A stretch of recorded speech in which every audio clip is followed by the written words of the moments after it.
God's teeth.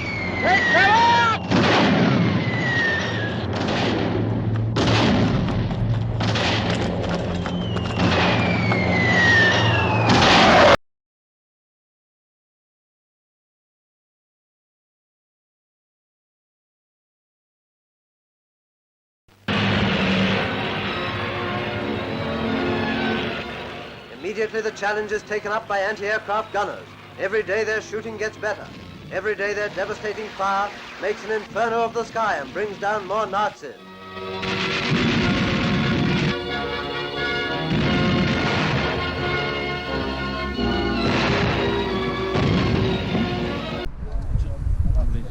You get it 95% we'll get as well.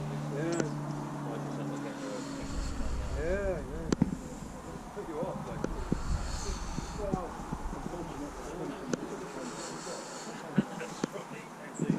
Advertise like it is, and so we're here with TwEX. Hi folks, got Kernow EXP there, and yeah, we come down today to the Lizard Heavy Anti-Aircraft Battery Museum, and you have an open day, and it's just going to be nice to be able to spend a bit more time down. Now we did come down here a while ago, didn't we? And we had a sort of like a thorough guided tour and explore of the whole site, pretty much, didn't we? And but it's great. So we're back here because I don't know. Did you? Not really. Well, I don't know. Yeah, it's a bit more relaxed. Yeah, it's a good. It's a good. You know, it's always good to come back for a second. Second look. Yeah. So here we are, and I am absolutely in love with this truck, mate. It's awesome. Yeah, and just having a look around it, and British truck. Wow. No registration number, is there? I'm not sure, to be honest. Yeah, just taking a peek in there. Look, this is obviously the bed, the load bed, and yeah, look through the hole there. Yeah, you got the other side of it here, and seats either side, wouldn't there? well, all sorts of stuff, or just pretty much raw cargo. Yeah. But look at that tow hitch there. Look. Oh yeah. Yeah. And obviously, Nice to yeah, guns of that. massive truck. And we've got these military split rim wheels, which are amazing. Diesel.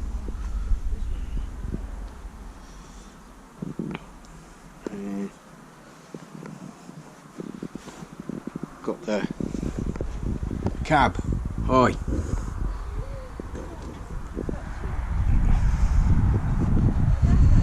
It's awesome. Gonna see if I can climb up in there in a minute. Ah. Yeah, that'd be cool. Yeah, no, so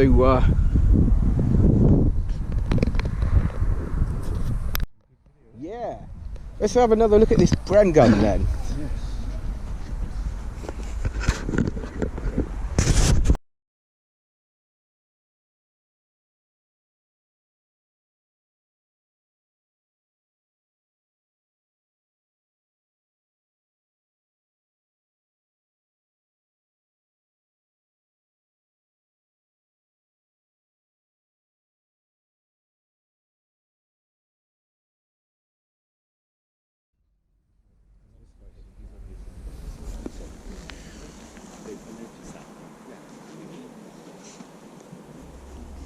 Right then, folks. So here we have. Look what I found. Can we take it out? No. Right, so we've got a Bren gun. Basically, Bren gun used by the British Army. It's a 303 caliber light machine gun, and it's designed to be portable, used by infantry. It's fires a full-size 303 cartridge, and it is, a light machine gun. It's unlike some other similar machine guns, like the German MG34 or the MG42 or some others as well. I think the Americans had the 30 caliber machine gun. These were belt fed, so in other words, your ammunition was on a long string belt. Wasn't some of the barrels water cooled? early ones. Yeah, you're Early probably ones, looking at yeah. the Vickers K. That's Oh, that's probably World yeah, War the One. World War One. Yeah, yeah. But obviously by World War Two, then we've just basically got an air-cooled barrel, and the barrel is removable. I'm not going to attempt it on this one, but this handle is Oh yeah, so you can. yeah, because eventually the barrel would need removing for cleaning and stuff, and there's only so many rounds you can put down a barrel, you know, and before it wears out, Yeah. basically. So you can change the barrel, and obviously got this carrying handle.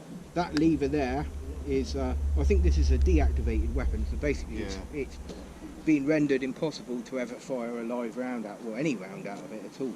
But that's been welded up there, and 30 round box magazine, as you can see there in the box, look, Quite a few there. quite a few there, okay, so would have been loaded in advance, obviously, and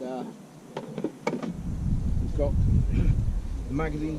Now with the Bren gun, one of the things about it is, like, basic principle of a machine gun is, you've got this bolt, okay, it's sprung loaded, and basically you pull the bolt back, and when there's a magazine inside inserted into the weapon, you then pull the trigger, and what it does, the bolt moves forward, changes around, and at the same time fires the round. The explosion pushes the bullet down the barrel, which leaves the barrel, and the recoil, obviously recoil being the fact that the equal and opposite reactions, when the handle flies backwards, okay, catches.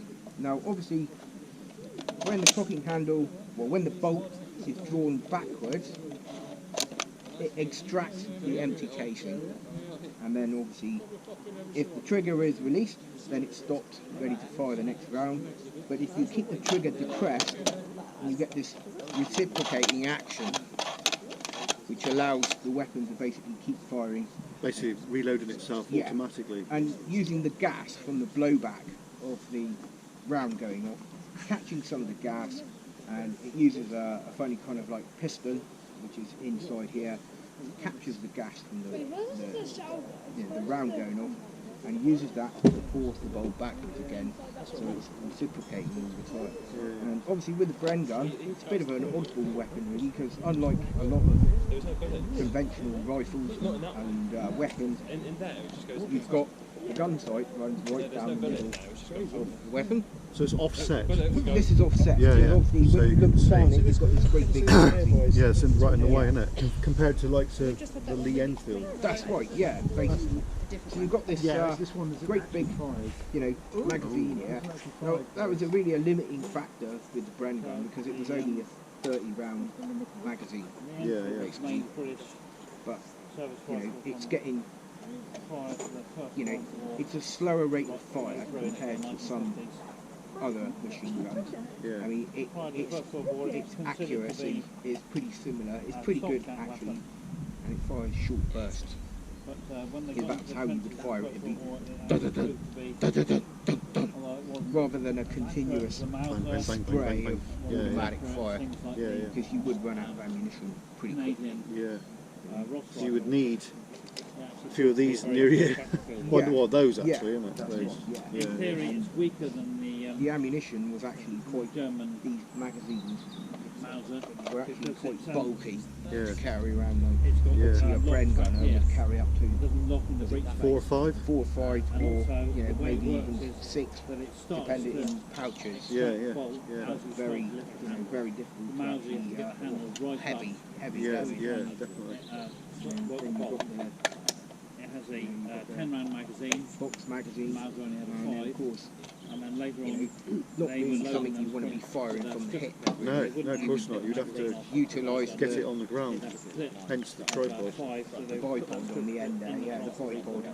I mean, obviously you could, And you they know, were rest that on the wall or whatever, or, 28 rounds in a minute. you know, but And the Enfield was fired to design to give you good They would fire it from sort the of like shoulder, stable platform, where the Yeah. Mauser, they would have to drop it down better to off the side floor. really It using it meant that you kept the sight pictures in the prone position, with the butt into your shoulder, on site, fire looking down. down the range. Whee!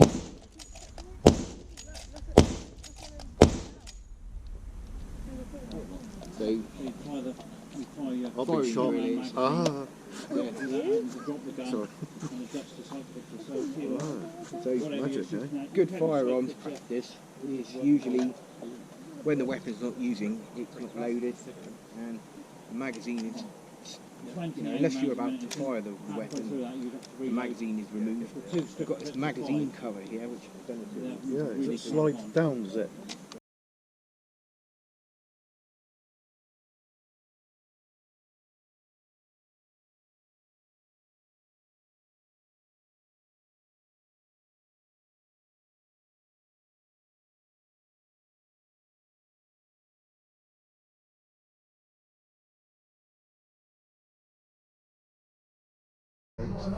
Yeah, right, so back in the room and we're ready to go. There we go.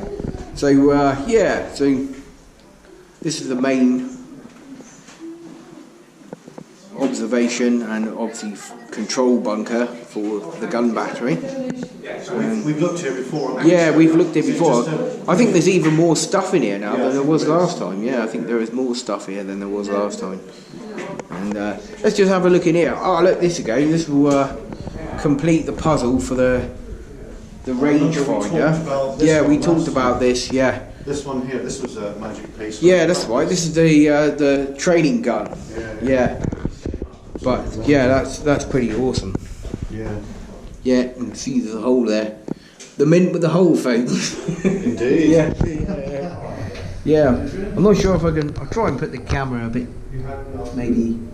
Hold on a second. Just had an idea. To, Let there be light. let there be light, folks. Hopefully you can see that a bit better. Wow, that barrel is well dirty, mate. Yeah, yeah. So look, I'll leave that there. You can. Let's have a look in the breech. Yeah. Oh yeah, look at that. Yeah, yeah. It's magic, isn't it? Yeah, that's like I said, it's a a training piece. This is, and Yeah. It's a real survivor, that is. yeah, it's pretty good. This one. Imagine it'd be. Say that this rangefinder is French. Yeah, I think he did last time, didn't he? He said it was a French rangefinder, but similar sort of thing to what it would have resembled, what would have been up top there. Top there, yeah. And contrary to what you think, I think you actually got this is the main optical sight here. Yeah. Now, you could be fooled by thinking it's a bit like a telescope where you look down either end, but you don't. Yeah. Obviously, you've got the main optical part here, and I believe that's a dust shield. Yeah, yeah. Comes over there. But Yeah. yeah, brilliant, Magic piece. awesome.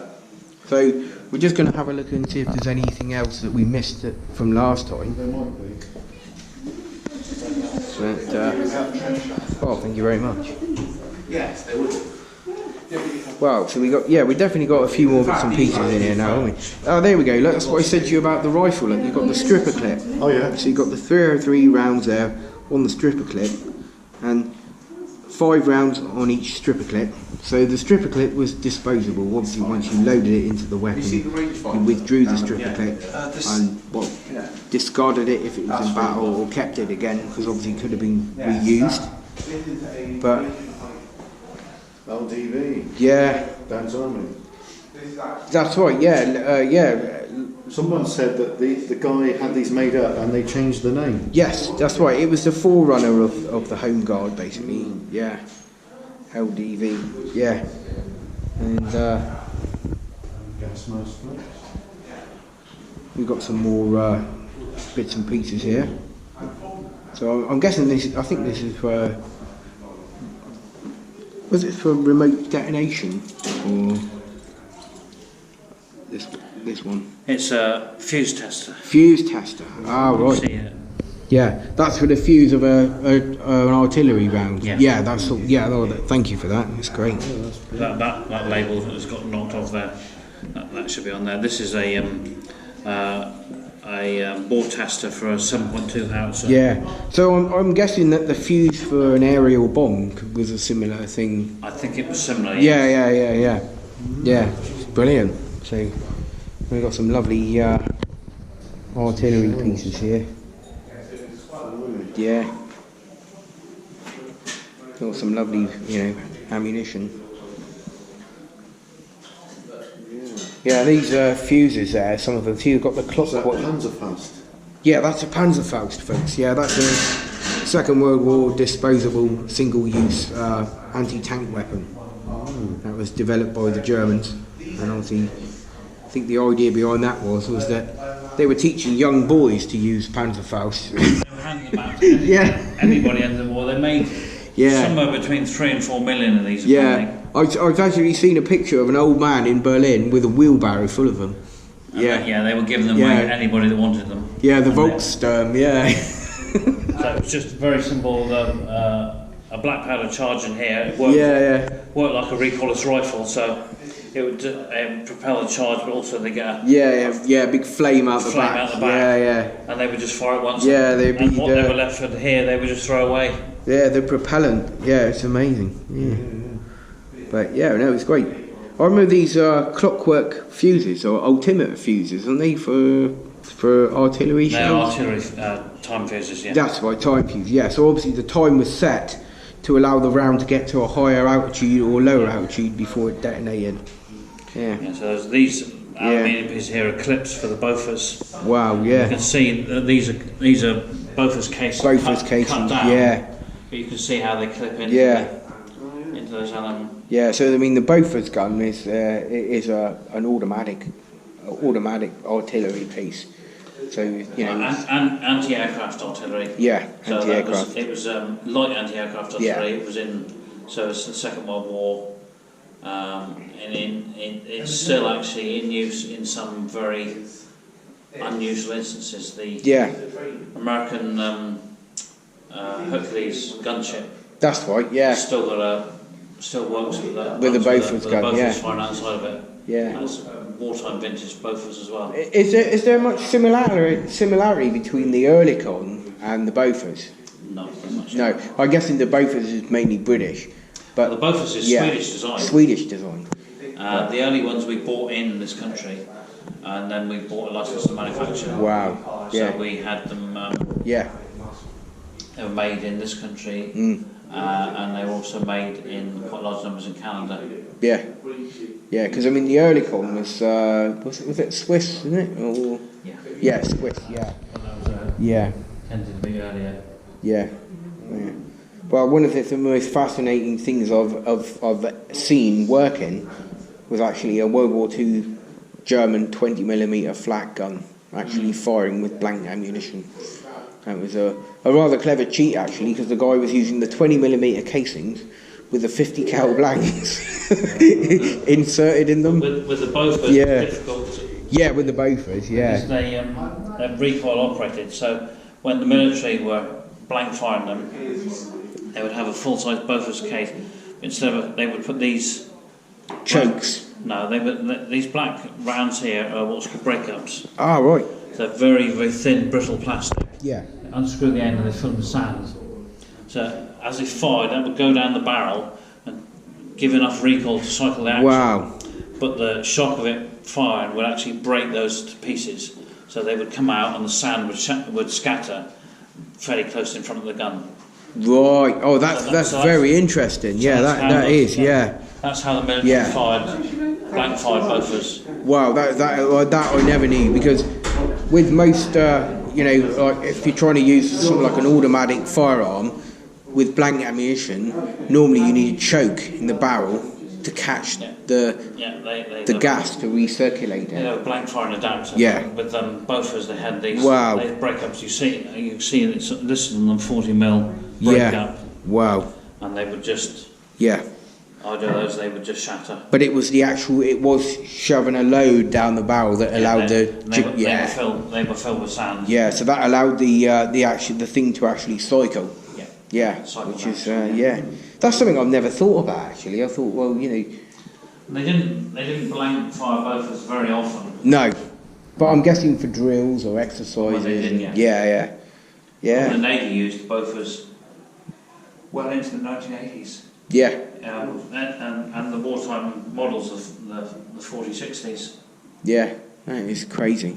A lot of the ships. Yeah. So the Falklands had still carried Bofors. Yeah, Bofors. Before they went round a lot of the museums and actually requisitioned spares, both for spares from Really? museums. Wow, that is amazing. Spare barrels. Well, I think we'll take some photos now. Yeah, so just another quick look around.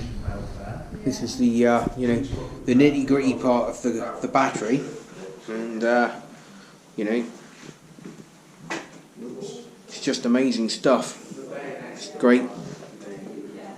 But wow, look at that picture. And we like that. An amazing picture. Yeah, no, this is great, folks.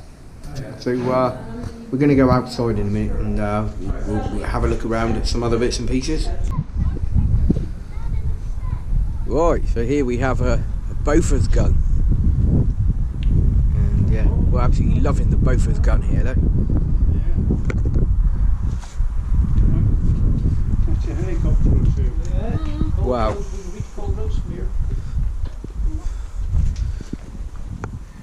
Certainly put the windies up a few Merlin pilots, wouldn't it, from Gold Rose? Yeah, definitely. Look at this thing, it's awesome. Yeah.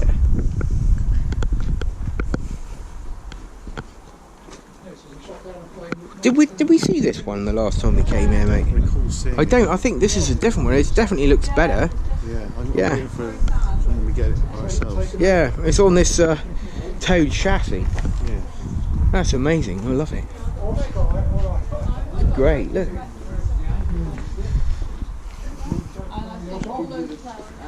I'm loving the old cross-ply tyres here. It's amazing that. You weren't looking now, Robert.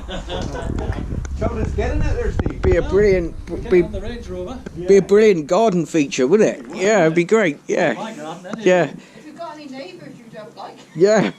Or burglars beware. Yeah, This is a Bofors gun. yeah. I wonder what a Bofors gun was. 40mm home protection. But it's both small then, isn't it? 1952. Yeah, well, the Bofors gun was used during World War II as well, Yeah. so this is just a later version of it. But Fired the naval gun at quarter two. it's awesome. Wow, yeah. So, quick firing demonstration by the SMLE Enfield, short muzzled Lee Enfield. It's a Trouble getting it in. 1913 dated rifle. 1913? Yeah, 1913. It's World War I SMLE.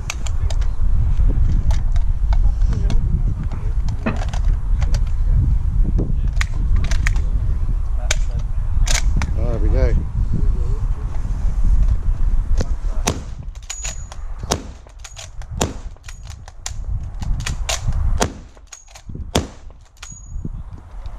Brilliant. Magic. Just demonstrates how fast you could fire the Enfield, Yeah. and that the Enfield was fired from the shoulder. For inspection, port arms.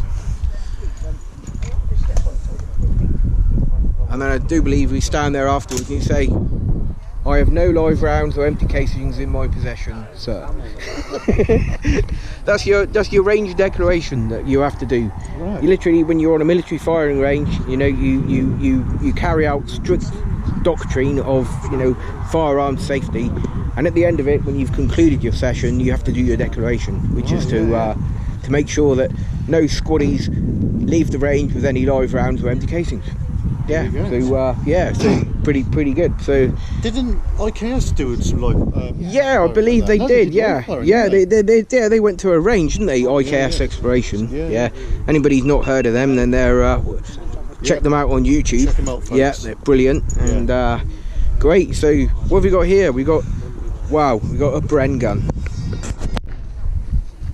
Right, you're on traversing then. That's minutes away in the camera. Wow, really great. Yeah, I'm on. Traversing. Yeah, you're on traversing. So, strike us around then. Enemy sighted. Range 2,000. Right.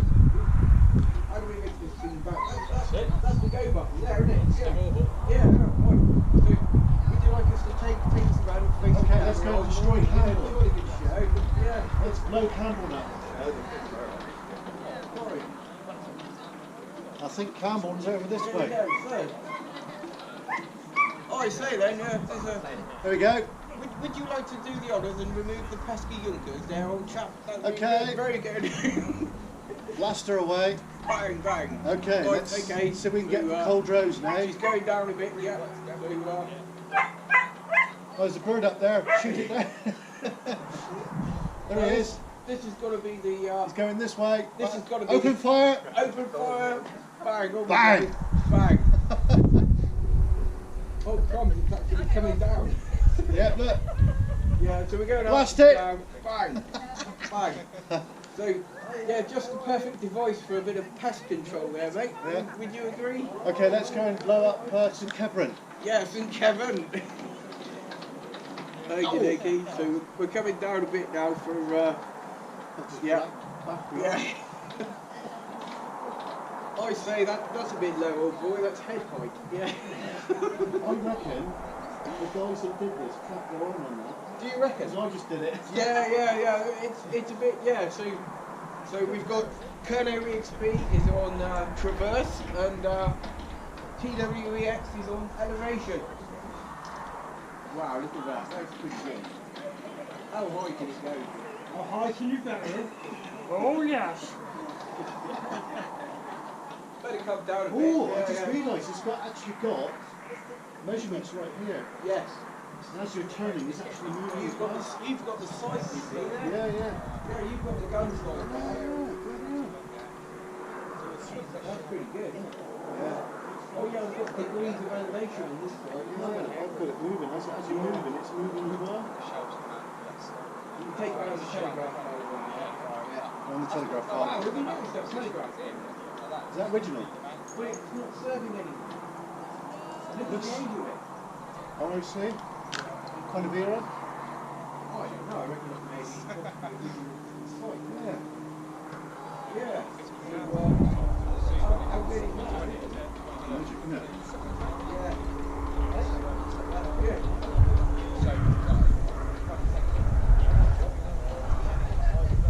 Take cover! He's going to sit on the back on the bus, alright? He's going to sit on the back on the bus, alright? We don't mind being on video, because we're filming as well. Oh, he's alright with it. Yeah, so, brilliant. Absolutely brilliant. Hold tight. Yeah. So, what do you reckon? Down or up? Okay, so up a bit, left a bit or right a bit? Right a bit, there you go, no mate. That's right. Let's point the gun barrel at the folks, shall we? To your left, slightly there, old man. There we go. There we go. Yep, just up a bit, down a bit, right, and brilliant. On that note, I think we'll. Okay, can I point it towards mine and then we'll call it? Yeah. Where Do is it? that. Yeah. Where are you? Over here.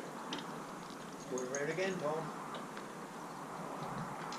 There you go, sit there, can you? Yep, there we go, folks. Just about coming down. There you are. Brilliant. Yeah, excellent, folks. Thanks. Brilliant, that was. I think I'll wind this thing up a bit before somebody bangs their head on it. Yeah, really cracked the arm. Oh, brilliant. Marvellous. Truck. I think Adam might tell us a few things about it, will you? Yeah, well, my head's a bit somewhere else today for some reason, but yeah, well, this is, I've got a feeling this is an AEC truck. Yeah, I believe And so, yeah. it's, as I say, it's British Army, and like everything from that era, it's a whopping great thing. Yeah, Isn't it? yeah. It's pretty big, and we've got your conventional sort of controls really here, and I'm guessing what have you got? We got the go pedal there, the accelerator, and Massive clutch. in the middle. wow, that's one heavy clutch, yeah, and I'm guessing there we got good old brakes. Yeah, I'm not going to interfere with that, but yeah, so yeah, pretty good then, and you know, usual controls. Wow, I think the speedometer goes up to It goes up to 60 mile an hour, folks. Flipping that, that's Yeah. flying. And of course, yeah, you've got vacuum here. I'm guessing the brakes are on vacuum, and amp meter there. But yeah, so this is the engine. Right there, yeah. And being a military truck, we've got that just above Kernow's head there. Yeah, we'll have a look at We've that got in a sec. that ring, and this is brilliant. Yeah, vacuum pressure for the would have you worked the wipers, so they would have all been run by vacuum pressure. And got these amazing these louvered windscreen. How good is that? So on a hot day, or maybe if you're trundling across the desert, you can open these things and you can get some. I mean, I'd imagine it would be in a hot country, in a desert or something. This this would have been absolutely baking. Oh yeah, you could fry an egg on that, wouldn't you? Yeah. And we got the gear shift pattern here, look. So we got the if you've got two, we've got a low ratio and a high ratio on the gearbox. So obviously low ratio for using off-road, so obviously giving you more sort of traction and climbing and pulling sort of ability. So we got first, that's a weird setup. So first gear is it double D clutch on that as well? Yeah, well, undoubtedly. Yeah, this would have been a non-synchro mesh gearbox. So we've got neutral over here. Then we've got first gear is up that way, and then wow, where's second? Oh, second. So that's weird. We've got first gear there, right, and then we've got second gear. So you come out of first gear, over this way into second, third straight down, and then back over this way to fourth and fifth. And of course, 5 speed. Yeah, it's five speed. But you've also got the low and high ratio. So that's for going likes of off-roading and that. Yeah, that's what will pull in heavy load. Yeah. Low, and I'm guessing, I'm not going to touch it, but I'm guessing this has got to be the handbrake. Yeah, it does look the like handbrake. Again, what's that? Is that the handbrake? Maybe, I don't know. That's conventional where it would be, isn't it? Yeah, I'm not too sure. I guess that is the handbrake. Handbrake. That might be for the low or high ratio. Okay, it could be. Yeah, possibly low or high ratio. This is absolutely brilliant. Yeah, so that's one thing I want to do first before my battery goes, and that is to stand up there. Here. Let's have a look through here. Wow. So there's the £4 gun that was fired earlier, just ahead of us there. Probably would have been a gun here, folks. Yeah, and what a magic truck this is. just stand up. I mean, it give you some idea of just how high off the ground we are, folks. Yeah, so we're high off the ground, and love it. this is brilliant. I love it. Yeah, it's awesome. Oh, I'm guessing you got some sort of foot-operated switch on the floor there. Is that for lights, maybe? Yeah, possibly. Yeah, I know high or low beam on the headlamps, and Cambridge had one of those. yeah, but wow, you're lucky. You got the padded seat, mate. Look, I'm just sitting on the wood here. Look, this is the plank. That's fine, I don't mind. But I'm just thinking, I don't know if my bottom could cope with on a long trip. Yeah, you feel like you're sinking into the seat. Yeah. But it's utterly brilliant. It is. So I think we need to big this place up, mate. I think we need to urge everybody who hasn't been here. Yeah, come down, you folks. need to come down here and check this out, folks. Without a doubt, It's brilliant. You know? And Without a doubt.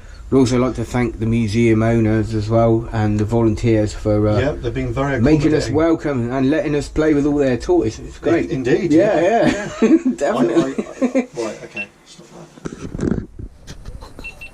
So it's going hot. Fabulous.